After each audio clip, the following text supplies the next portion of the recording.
Hello नमस्कार दोस्तों। आज हम बात करेंगे protein e governance technology stocks के बारे में। इस स्टॉक्स में अगर आप देखेंगे तो लगातार यहाँ से लेके यहाँ तक एक बहुत बड़ा जंप मिला देखने को, और उसके बाद स्टॉक हमारा इस लेवल पर आकर के रुक चुका है। अब स्टॉक हमारा जो पुराना वाला हाई लेवल था इसको ब्रेकआउट नहीं कर पा रहा है, और स्टॉक हमारा यहाँ पर अगर आप देखेंगे तो ये जो हाई बनने के बाद स्टॉक ने लो बनाया था, ये है हमारा 1182 रुपए का। और स्टॉक के अगर हम हाई की बात करें तो 1178, 1178, और फिर अगर आप देखेंगे तो 1175, यानी कि स्टॉक हमारा इस लेवल को अभी ब्रेकआउट नहीं कर पा रहा है, और 3 दिन से स्टॉक हमारा इसी रेंज के अंदर ट्रेड कर रहा है, जो कि सबसे छोटी रेंज दिखाई दे रही है इस स्टॉक्स की।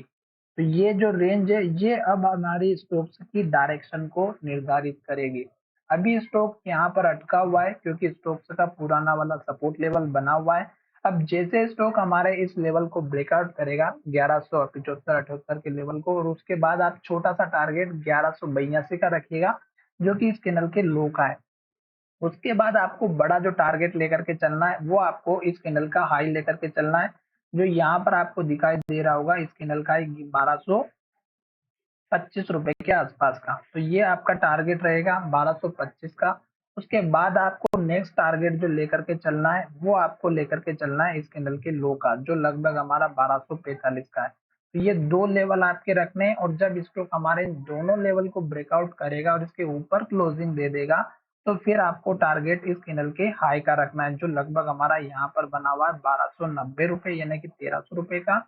और जैसे जैसे स्टॉक्स ऊपर जाएगा, आपको अगर इंट्राडे में काम करना है तो ये जो पुराने स्विंग हाई ये जो यहाँ पर 1324 का है, और फिर आपका टारगेट है 1350 का। तो ये आपके 2-3 टारगेट मैंने यहाँ पर बता दिया है।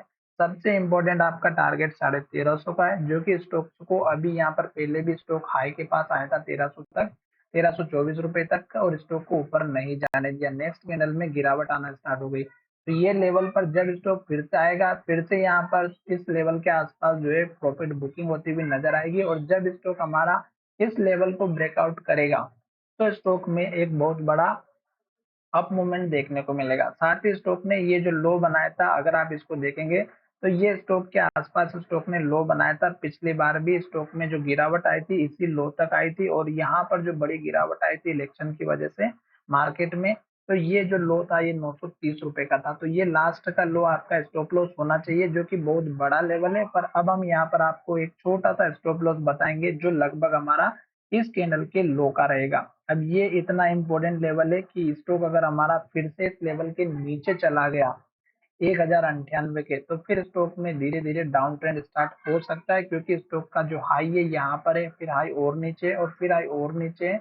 तो इस तरह से फिर स्टॉक हमारा ऊपर नहीं जा पाएगा कुछ टाइम के लिए, और स्टॉक हमारा डाउन ट्रेंड को फॉलो करते हुए नजर आएगा। तो छोटा सा स्टॉप लॉस आप इस कैंडल के लो का रखिएगा 1098 का। जो लोग लॉन्ग टाइम के हिसाब से काम करते हैं उनके लिए भी, और शॉर्ट टाइम के हिसाब से काम करते हैं उनके लिए भी। अगर वीडियो पसंद आया है तो चैनल को जरूर सब्सक्राइब करेगा, और जब तक स्टॉक हमारा रेड कैंडल बनाता है कुछ इस तरह की एक के बाद एक, तो आपको स्टॉक्स में एंट्री नहीं लेना है, इस बात का ध्यान रखिएगा। और अगर आप स्टॉक लेकर के रखे हैं और कुछ इस तरह की कैंडल बनती है, ग्रीन कैंडल हाई बनता है और हाई के पास क्लोज होता है, तो आप बैठे रहिएगा, जल्दबाजी ना करेंगे। तो चलिए वीडियो में विराम करते हैं। धन्यवाद, मिलेंगे नई वीडियो में।